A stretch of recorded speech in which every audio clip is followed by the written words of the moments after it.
Attend the world's best business workshop led by America's #1 business coach for free by subscribing on iTunes and leaving us an objective review. Claim your tickets by emailing us proof that you did it and your contact information to info@thrivetimeshow.com. All right, Thrive Nation, welcome back to the podcast edition and the radio show broadcast edition of the Thrivetime Show. And we are here to help you. We're a business coach show. And our entire goal is to help you grow a successful company. And so on the show today, we have Eric Chupp, business coach, and we have Marshall Morris, the co-author of the Amazon best-selling book. They're called Start Here, which is always available. He makes that available for you to download for free. If you go to thrivetimeshow.com, you can download the ebook version of that book at any time. Or if you want to buy it, you can obviously buy it on Amazon.com. Now, step 47 that we're talking about today, we're talking about office efficiency enhancement. Oh, yes. We're talking about office efficiency enhancement. So I'm going to list off the step, and then I'm going to have Marshall explain how to implement that thing. And then I'll list off the next step, and Eric Chupp will explain how to implement that thing, and maybe issues you see clients have with doing it. Step number 1, to make your office more efficient. Save most of your passwords, all of your passwords, in a place that is easily accessible.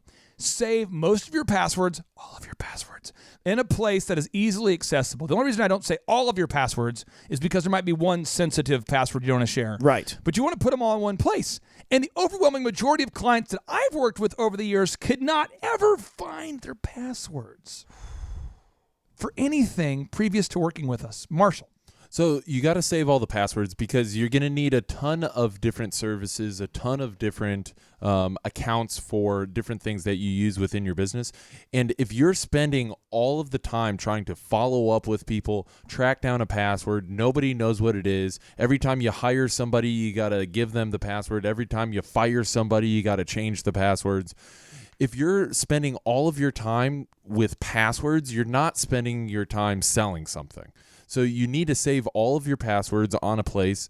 The way that we do it is a online file storage. You save the password, you list it as version 1, and every time that you add a new password, you update it to version 2 or version 3 or version 4, and then all of the passwords in one place. And so now the action step is, hey, Marshall, I need you to go post on Hootsuite this cool text from a Thriver that we got. And you're like, all right. And we don't need to talk about the username and the password to log into Hootsuite.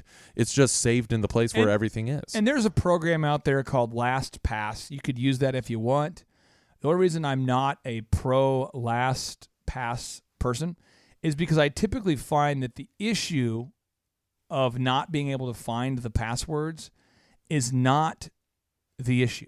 The issue is that you're chronically disorganized. So I'm trying to help you be organized. Now, the second thing you want to do to increase your office efficiency dramatically is to install 2 monitors for all workstations minimum.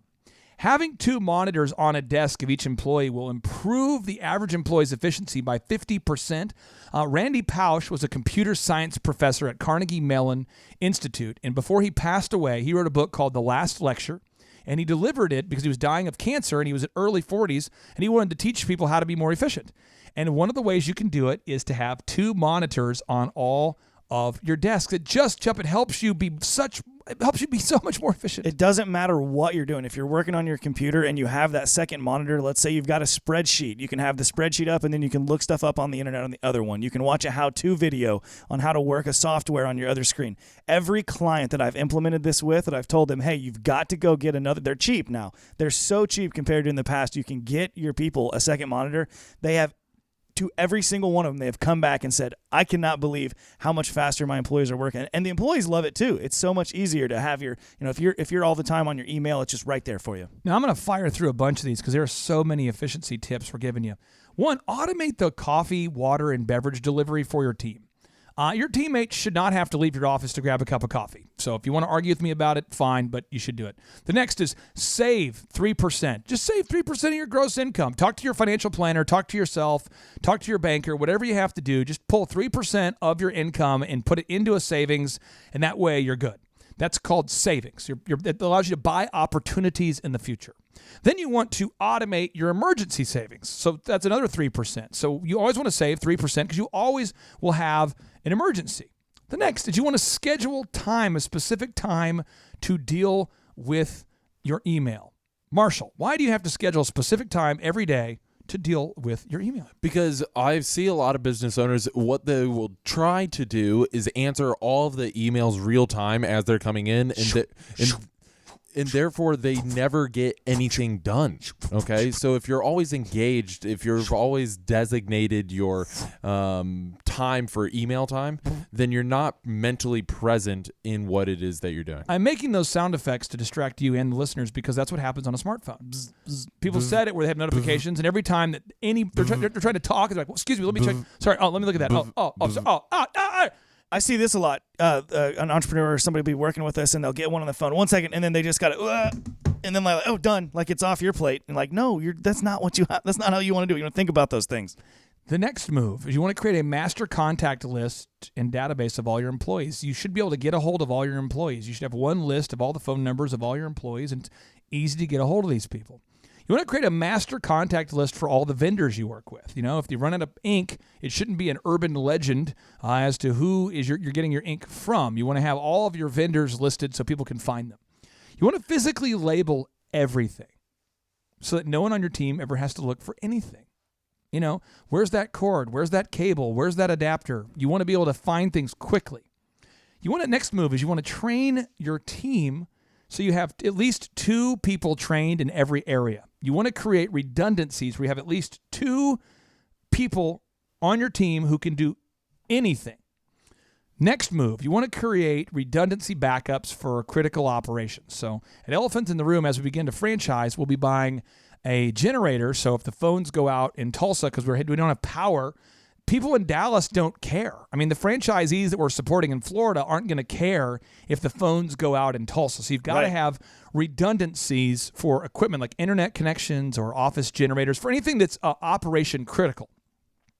And the final move here, Marshall, that we have, there's so many other moves, but this is the final move I want to hit on and give you time to pontificate about, to educate about, is you want to digitally organize all of your files so that you never have to look for anything again.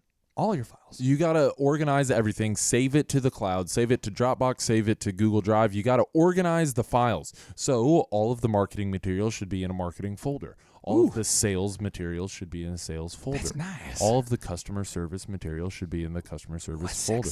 And so on and so forth. Keep going, please. Tell me the story. I like the story. It's so efficient. And all of the product and service delivery checklist should be in that file. Oh, Billy. Okay. The quality control material should be in the quality control file.